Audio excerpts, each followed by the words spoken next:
Simon, we're sitting in a part of your Cartmel empire, Rogan and Company. Thank you for seeing us today. No problem. I want to ask you the question that most people ask me when I say I'm coming to meet you. Why did he choose Cartmel? It's a very, very long story. Give us the ladybird version. So basically, I've been in employment and I've always been very unlucky with the sort of people I've chosen to work for. So I worked very hard in my career and worked for some very, very good chefs, and you know, I wanted to go off and do my own thing, but didn't have the money to open my own restaurant. So you have to, you know, seek out a good head chef's job and make a name for yourself, and then hopefully move on from there. Fortunately, I never quite got the employer that I needed. They probably could say the same about me. I was a bit awkward, but you know, I had a vision. I knew where I wanted to go, and yeah, I was a bit unlucky. So it was my last job of employ. That same old story. I thought, right, this is it. I'm never going to work for anyone ever again. I need to find my own restaurant. It's the only way I'm going to be able to sort of fulfil my destiny, to sound a bit corny. And was it not working because there was a way you wanted to work, or? Well, I wanted to work, personnel? you know, I suppose I'm quite stubborn, and you know, when I get an idea, I want to carry it on to the full, and maybe I never quite got someone to share that vision that I had. So I have to thank my last employer for everything I have now, because he drove me nuts, and I just thought, right, that's it. And where was that? Mentioning the names, it was a place just outside London, near to Croydon. Okay. So that was that. It took a while, obviously, to find anywhere. So there's a good couple of years looking around for restaurants, keeping my hand in, doing a lot of really horrible jobs, actually, temping, just keeping the money rolling in. I didn't want to touch my savings because that was what I needed to open a restaurant. So obviously I'm a Hampshire lad. So I was looking Hampshire, New Forest, Dorset, Sussex at a push. Penny, my partner, she's from West Sussex, so she was West Sussex, East Sussex, Brighton, Surrey. We ended up here, which obviously is a bit of a change. What was the pull? A happy accident, or? Well, we had a property secured in Brighton, but then we started hitting problems legally, and it started going a bit wrong. And around about that time, two gentlemen in Cartmel, Richard Davies and Jonathan Wood, were looking for someone to take the lease of a smithy that they'd sort of half converted to a restaurant, and they couldn't find anyone. So purely by chance, they got the catering hotel keeper, which is our trade mag. Went to the classifieds in the background, sort of went like that in the back, and put their finger on a recruitment consultant who just happened to be a mate of mine, of which they phoned and said, do you know anyone that would like to do this? And he instantly thought of me, and then contacted me. Let's just say it took a few weeks to actually come up and see it. It's like, it was like, whoa, that's a bit further north than I'd anticipated, and I didn't really know the area, and it's not really what we were looking for. But when you saw it? Well, what happened was the deal in Brighton went completely flat. All of a sudden I was like, oh no, I'm back to square one. What do I do? He'd been constantly on the phone saying, you must go and have a look at this place, it's amazing. So in the end, I was like, great, I've got nothing better to do. So I left the south coast where I was living at the time, 5 o'clock one morning, got up to Cartmel by 10, met with Jonathan and Richard.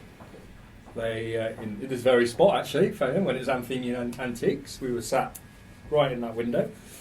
They sold me the village, the area, what could be done, the vision they thought could be. And when you actually saw the smithy, what they were offering? obviously I came here first, we took the walk up Cavendish Street. I saw it for the first time. This side was covered in scaffolding, so it was like I had to have a lot of vision, but I could see through that. obviously fell in love with the building straight away. Sat in the far corner of the garden, looking back at the building, thinking, wow, you know, if I could make this work, you know, and I was confident of making it a destination restaurant. So the 7 bedrooms we had over and around Long Cream at the time were very important as well, because at least that guaranteed me 14 guests. So you know, it was sort of love at first sight, and I think I left. I was in Cartmel for 2.5 hours, and I think I said to Rich and Jonathan on the way back, you know, please, you know, I want it. Obviously, there was a big hurdle to jump first, and that was Penny. Penny. Guess where we're going, darling? Who was? She was pregnant all the time, or just had a child. Yeah, just had a child. So very young boy. I had to really convince her that this was the right move. So we came up again the following week. Spent the whole weekend here, met with Jonathan Richard again, and just went over stuff. She still wasn't convinced on the way home, but you know, she knew it was something that I really, really wanted, and she would always support me and you know, help me to do you know, for our happiness. I had a hunch, and she sort of trusts me. So we just went for it. So that's it. That's it. But in a shortened version. There's a lot of things happened along the way, but that was the short version. But it's interesting that you were prepared to make that geographical jump, and that that must have been a real leap of faith as well, not knowing the area. Oh, I had no idea the demographics or where my customers were going to come from, which was should not have done it. You know, it was a real risk. Well, 2 major risks we took when we came here. One was coming here in the first place, and then second was the product that we were, you know, ready to launch onto people, which was probably completely alien to anyone around here. So, you know, we took 2 major risks. Thankfully, it all you know, came How good. much was the success of the restaurant and the menu dependent upon the locale? Did you need? Did you work on a menu that you knew the surrounding area could provide, or did you think I can source this anywhere? Well, that's the thing. I mean, you know, the building was one thing, but I had a sort of an inkling of what I wanted to do. You know, I've been in London, worked for the usual suspects in London. I was cooking very sort of London modern French style of food, which some people do better than others, but it's all much of the same. I wanted to do something different. So I had this sort of idea of which direction I wanted to go in, and you know, I was very inspired by a couple of chefs in France using technique and wild herbs and flowers in the cookery in sort of alpine regions. So I thought, well, you know, this is not the Alps, but it's the closest we've got to it. Didn't really know the abundance of stuff at the time, but thought this could work. So in the early days, it was still a menu of the stuff that I was cooking in London. But that was because I hadn't had a kitchen for 2 years. And we needed to experiment. You know, these are all new things that I've never used before, never even seen before. So, you know, it took 8-9 months before the actual style started to come out, and the longer tasting menus, if that's what you call them. So in a way it was a voyage of discovery, because you didn't quite know what locally was to be sourced or to be part of your success in a way. Exactly. I mean, that came a bit later on, but I mean, you know, going back to the building,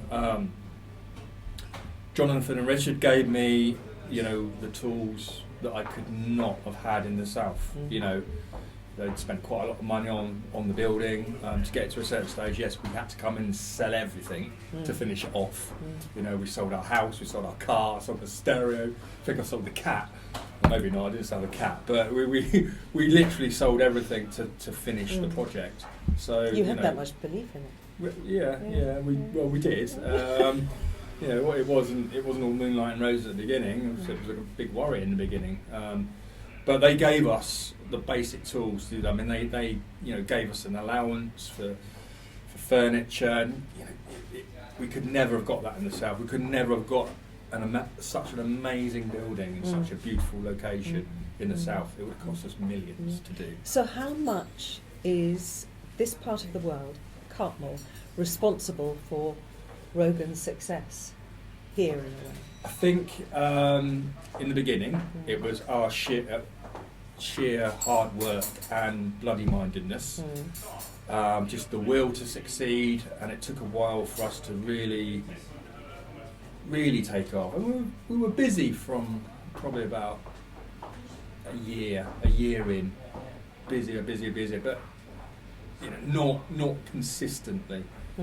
It was only probably when we really got in touch with our surroundings and dropped certain international elements of our cookery. I think, well, actually, a lot of our early business used to come from London and the South East.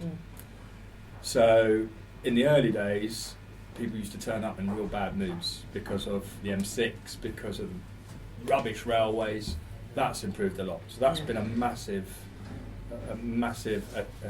plus point. I think since the food evolved, probably around about 2008, when we sort of started farming and raising animals and really got in contact with our surroundings, then the area really came into it. See, Cartmel has really upped its game since we've been here. Since you've been here? Yeah, well, yeah, obviously, maybe we were a little bit of a catalyst, but people have still got to do the job, and everyone has. So it's not just about Longclume anymore. It's about Unsworth Yard, the cheese shop, the brewery. Obviously, Sticky Toffee's always been here. There's some great things. Cartmel Coffee. It's a world class little village. And would now. you have been involved in that growth, or was it just organic? It's just organic. I mean, we're quite private, and we're quite in our own little town. Well, we have been in our own little town, not so much now. But we're driving our business forward. We just concentrate on what we're doing. We don't really look at whatever anyone else does. Brilliant that they're all here now, because it gives our customers something else to do rather than just go to the pub or come to the restaurants. They've got shops and interesting things to do now. So what do you think that impact has on the village? Well, how has it been received, the growth? And I mean the growth really since you've arrived. Yeah, I mean obviously it's a very busy little place now, and can you remember visitors coming is a problem, and deliveries and stuff like that. But that's the charm of the place. We are a medieval village. If you start imposing all these traffic conditions on people stop coming. I mean people get used to it now in Cartmel, I think, and I think that's just the way. You mean the people who are living here have to get used to it? I think you do. Yeah. I mean, when I'm in London, for instance, I have to commute into London from our house down south. When I'm not in Cartmel, and I have to drive through Putney. Now that is really annoying. That you will make your blood boil. Cartmel, I mean, you're stuck behind something for a couple of minutes, and then the traffic moves on. It's not too much hard. And you're in a beautiful area, aren't you? I mean, come on, it's not too much of a hardship. Yeah, but I suppose you consider what many people would have moved here for, especially in the to get away from. Yeah. So I'm just wondering what the relationship is like. Do you come up against difficulties, or do you all travel along very smoothly doing your own thing? I think there's a good atmosphere now. It hasn't always been that way, obviously, but no, I think for the greater good of the village, I think everyone talks the same game and is pulling in the same direction. So I think it's a great place to be. I think everyone gets on. I don't really know, to be quite honest. Well, I was thinking you must be so single-minded and focused that I wonder, in a way it's a bit of a bubble, your world here, the Rogan story, and how much you actually touch the rest of Cartmel. And as you say, a lot of your custom, it's a destination restaurants. I suppose what your interface is with the locals, because it's not the greater part of your custom, I suppose, is it? Or is it? Not really. I mean, Rogan Company is very important for me locally, because we're doing Rogan Week this week, which is really, really busy. There's people coming from all over the place because Longclume's closed, and it's a great, fun little week. I speak to every table and say, Longcombe's this, but what do you want this to be? You know, do you want stars for it? So, well, yeah, of course we do. Everyone does. But it's not the be all and end all. What we want this is to be is a fantastic local restaurant that everybody loves, you know, and it's like a harbour, you know, real fun place to come for all. That's the thing that we want to give out here more than anything, you know. So I am quite approachable. I'm quite a shy guy actually, so you know, I don't go off and. Do you have any worries or concerns as to how you come across? Yeah, well, obviously, everybody wants to be loved, without doubt. You know, you don't want any enemies, and you want your life to be running smoothly. So, I suppose in the beginning, you know, maybe I was so driven, and my shyness might have come across as to some people mistakenly as maybe being a bit arrogant or egotistical or something like that. That's not the case. I'm just a shy guy that just wants to get on with his job and do the best he can do. And you know, I might have felt that way about some other people as well. So if you don't talk to each other and have a pint together and you know really get to know each other, that will always be sort of there. But I think as the restaurant got busier, we were celebrating, you know, more success for it, and the accolades were starting to roll in. I think one day we just decided to throw a party for all the residents. We didn't know how many people were going to come, but we invited everyone in the village, and we got some entertainment in and some food, and thought, well, you know, we might have a few people in, but literally the whole village came. What is this about? It was absolutely rammed. You couldn't move, and I think that was a bit of a turning point. You know, they could see I wasn't some sort of monster with like 3 heads. It was just a down to earth normal person that just wanted to do the best he could. It was at that time where we was becoming everything to us, and a massive contributing factor to our success, and that goes with the people around it as well.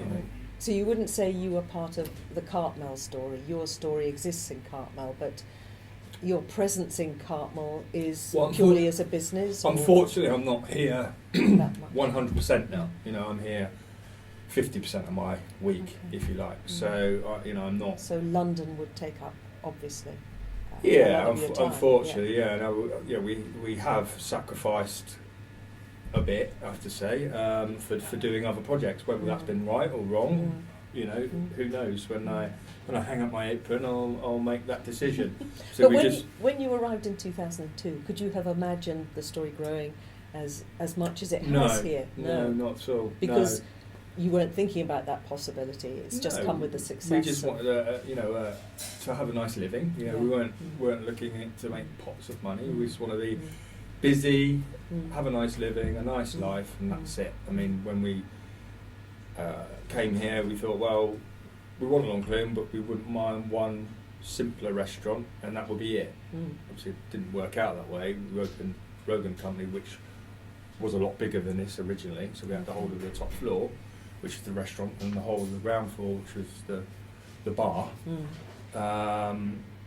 That brought problems that we felt we need to change. We had a big demand for rooms, so we turned the whole the kitchen downstairs, the restaurant downstairs, and created more bedrooms upstairs. So then we moved to Manchester, and then we looked at London. So, you know, I have sacrificed quite a bit for what I wanted to achieve here. You know, obviously, we still got ambitions of achieving that 3rd star at Longcombe.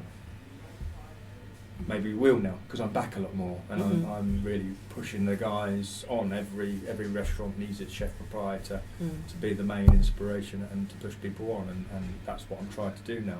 Whether we get it or not, who knows, but it's the last thing that I really need to achieve for myself now, so we're going to have a good go at it. Good. And how important, because you have to live here as well when you're here, how important is your personal life in Cartmel, having a home? You have a son. Does he, may I ask, does he live or go to school here, or is it?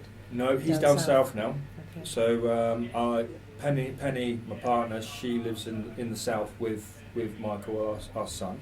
They're up here all the time. If you asked Michael, he's now 15, if you asked Michael where he would like to live, he'd be struck back here like a shot. Really? He would. What does he miss then when prefers he's away? He prefers it here. So we thought it would be better for him to be down in the south with his family and certain friends.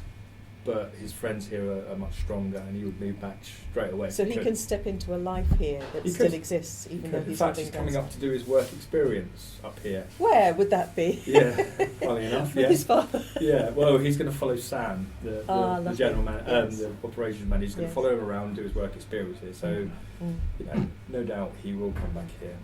But we are. Penny and I are here all the time. We don't live full time in the south. We're coming backwards and forwards. So like crazy. Does it have a sense of home when you're here? I know it's your business and your income. Oh, absolutely. That's never been lost, and it never will be. We've been here for 15 years now, and I consider myself to be at my happiest when I am actually here rather than in London. I find London.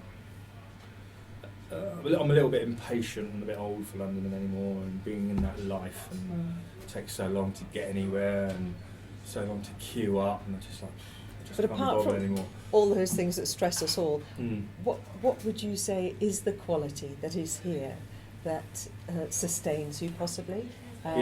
And possibly your son, that he loves being. What do you think the quality is? I mean, for a young guy of 15 to say he prefers it here. I think that's quite warm.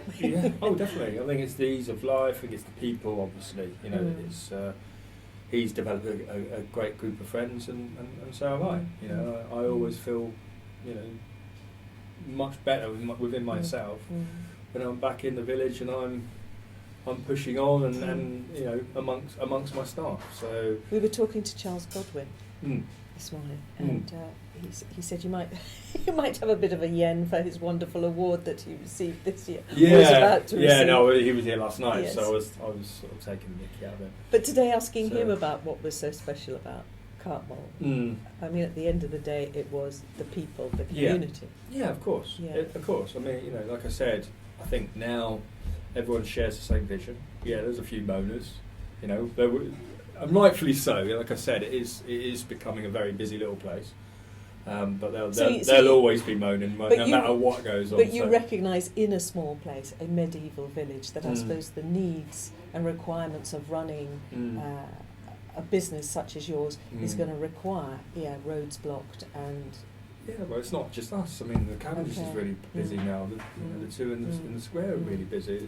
They're all really busy. So you've got to accept that rather than other than knocking it down and starting again. What can you do? It's just one of those things. Yes, we can help to manage it. We can get together and maybe try to divert people, making sure they park in the car park or really Because I believe there's a township initiative. There is, which I think is wrong. Oh right, because I just think it would ruin the charm of Cartmel, and I think we need to just step back and just think about what we're actually going to do and come up with a better idea, better solution. Do you have? As I said, I mean, for instance, we're talking with the Holker Estate about buying car parking spaces for our staff or our guests to get people off the roads. Right. So that's the one thing we can do. Yeah. So that's I think we need a bigger car park. Yes. Obviously, we need other facilities.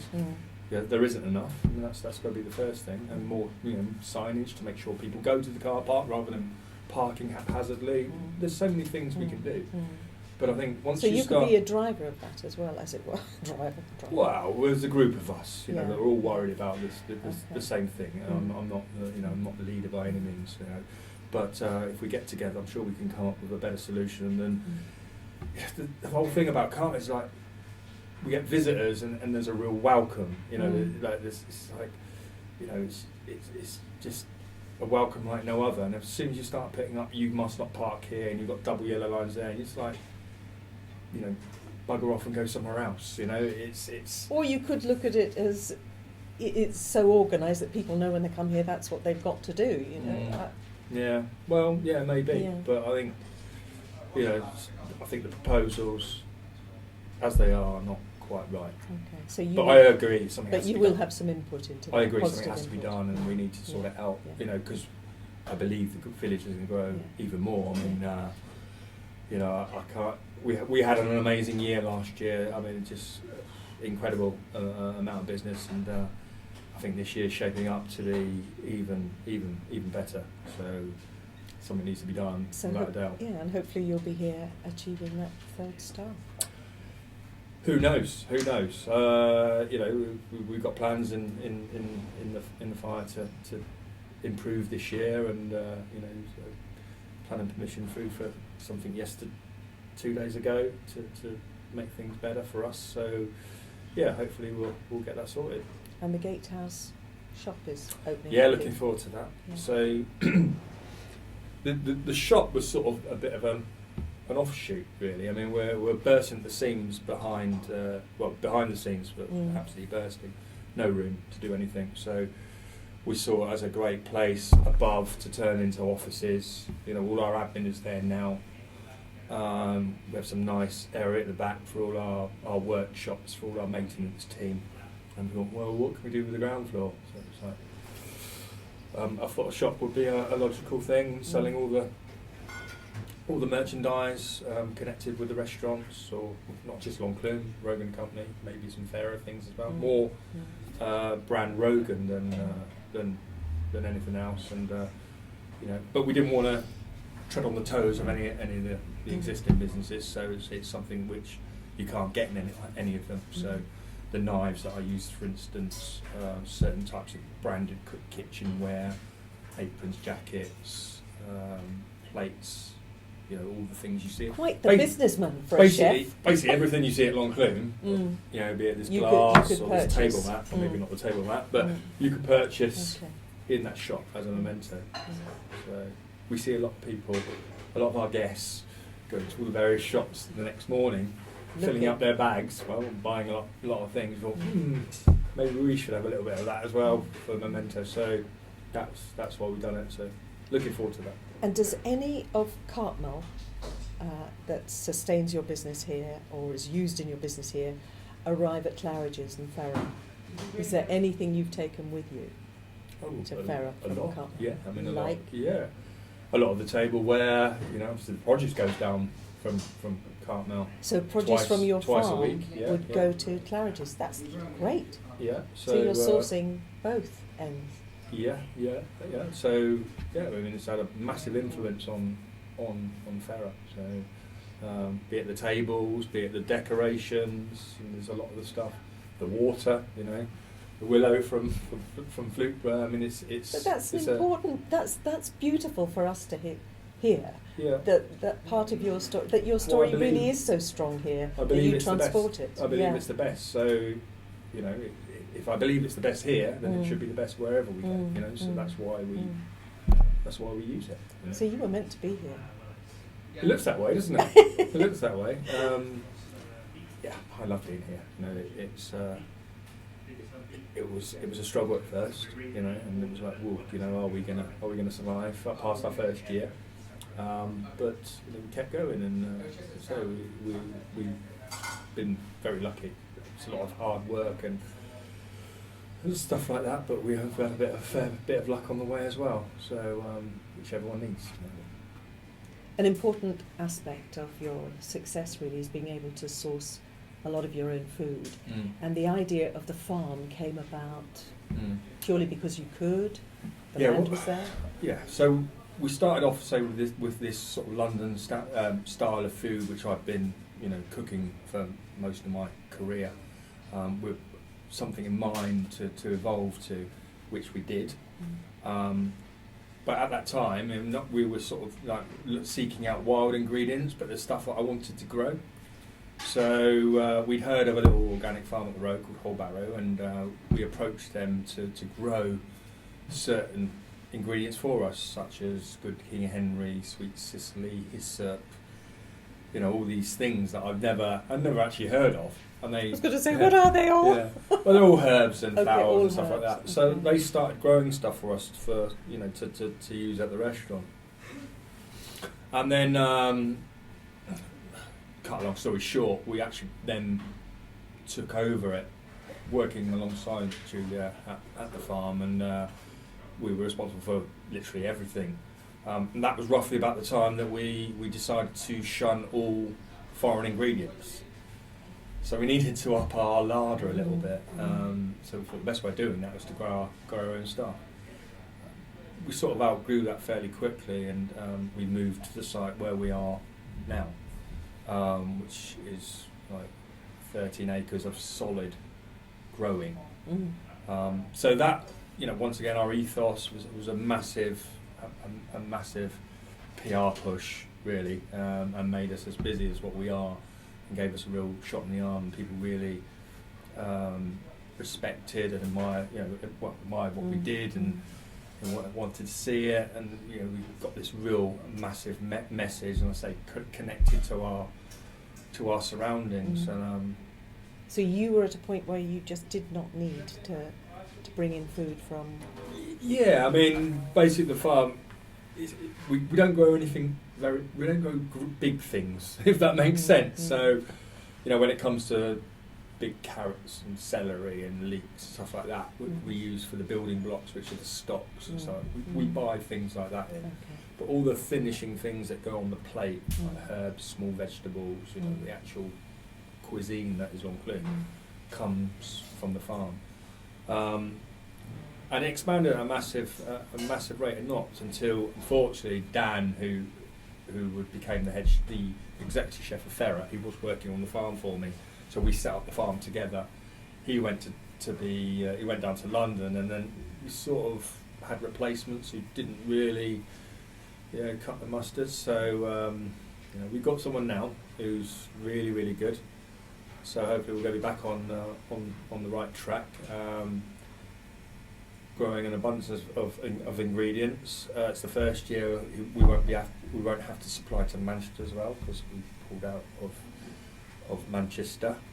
So Rogan and Company and Long Clun together with Ferro get everything now.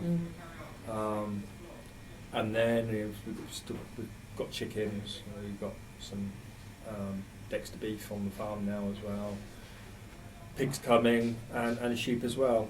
Bees we've got. So we are expanding again and looking to the future, because that's what everyone recognises us for, and there's a lot of people that are copying us now as well, and copying our methods and our business model, and we need to keep pushing forward and staying in the forefront. So it's something very, very important to me, and it's what we are. What are your long-term plans? Do you envisage yourself staying in Cartmel? Yes. I mean, Long Clun will always be my first love, and I'm always looking to make it better.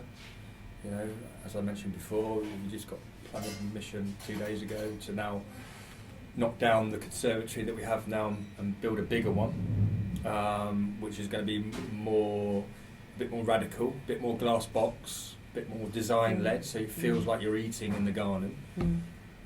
Gives us more floor space, but that's not necessarily to give us more tables. I want more room behind the tables, up between the tables. I want to recreate the lounge area, which is as you come through the front door, which is now tables. Well, it's tables at the moment. I want to get rid of that. Bring back the lounge, so then you've got access to the garden, bring the garden into place. So although we want to make things bigger, we don't actually want to have any more customers. We want to make the experience better for them. So that's hopefully going to happen. We're looking at improving all the behind the scenes areas. We just had a massive refurb in this last 2 weeks of all the bedrooms. We need more bedrooms, whether we get them or not. I don't know. How many do you have at the moment? We have 16 at the moment. And your dream number would be? Probably, we could do it 30 without a doubt. We have a waiting list for rooms at weekends. Probably, I think the rest of the year, I think, are fully booked at weekends. And would people be able to stay in a room if they have booked a whole package whereby they're using the restaurant, or could people use it independent of the restaurant? At the moment, I think we have, with the 16 rooms, that's 32 covers in the restaurant, so we have 18 seats for non-residents. Obviously, if the rooms are increased, then it will be very difficult to get a table for any non-resident. You'll have to have a room to have a table. Okay. But that won't guarantee you a room either, because we can't fit 60 people in Longclume. So luckily we have another restaurant where we can do lots of 2-night packages where you can eat at either. So we could do more rooms, that's for sure. The farm is say a big part of our plans to make better this year as well, with Floral, our new head grower. And I suppose another major development that we had in 2016 was the refurbishment of Owlis, which is next door to Longclume, which is the development space. That's where all the new dishes for Longclume come to fruition. And we developed it because we had a small fire in May, which we kept pretty quiet. It was really annoying because that facility is in use from 7 in the morning till midnight, 7 days a week. There's always people in there, playing with things. And we had an electrical fault on a dishwasher that happened slap bang in the middle of the night. So we came in and it was completely full of black smoke, which was, it had to be completely gutted. We had to go back to its bare bones. Which, okay, we didn't have that facility for 2-3 months. So our growth was stunted a little bit, and any development had to be done in the main kitchen, which isn't ideal. But after that period of not having it, we have now got the most amazing space. So I suppose the silver lining after not having this facility for so long was now we've got the most advanced, probably one of the most advanced development spaces in the UK. It's absolutely incredible. Still the same thing, you can book tables of 6 or 3 2s now, where you go in and sample all our latest creations before they go onto the menu at Longclume. So there's a real intimate dining experience cooked by 2 guys specifically for you. So there's still that there, but the rest of the building now is a real state-of-the-art facility, which we're very proud of, and it's going to be very productive. And you're talking about a kitchen, the facilities. The development kitchen. So, named Owlis, obviously because when we opened Longclume, there was just me and one other chef, a guy called, his name was Owlis Lehtomäki. He was a Finnish guy who worked for me for quite some time, and unfortunately he died a couple of years ago, 3 or 4 years ago. He went back to Finland and unfortunately drowned under some ice, which was a horrible thing to happen. But I named the building after him. One, because he worked for me for a long time, and he was a great artist as well, really good artist. So I felt it was a fitting name, tribute and name for the building, where hopefully the creative process is continuing. Yeah. So it's a great room, and really excited to see what's going to be coming out of there in the next 12 months. And his name lives on. His name lives on. It does. Beautiful. Yeah. So no, our foot is well and truly still to the floor.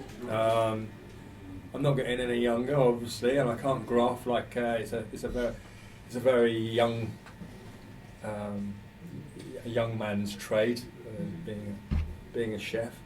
But hopefully I can keep going for a few more years yet. But mould the business. We've done a lot of restructuring recently to mould the business to the fact that we promote a lot from within. We have a really dedicated and motivated team that see they have career progression. So hopefully that when I do hang up my apron, so I'm still involved, it's still my restaurant. It will be until hopefully I end my days, if you like. my end of days, whatever you're going to call it. Whatever way you when want I to get put it. morbid, until I die. Just But, tell me, have you seen any stars coming up in your kitchen? Local boys or girls? Yeah, I mean they all are. I mean I've got Tom, my head chef at Longclume at the moment. I mean he's Is he a Cartmel boy? he's from Barrow, so he's a local lad. He's probably the best all-round chef that I've had in that position. There's been a few, but he's probably the best. So he's a star of the future. But there's lots of younger guys coming through now, which hopefully will stay with me for a long time. We pay them well. We give them good time off. Good benefits. A great place to work in beautiful surroundings. So why would they want to go anywhere else? Where would they better in the UK? And how many employees would you have? We roughly have around about 70 at the moment. We're out of season, if there is such a season. That does swell to around about 90. A big employer. Yeah, it will go more this year. I think we have 23 in the kitchen alone at Longclume at the moment. So actually, it's probably a bit more.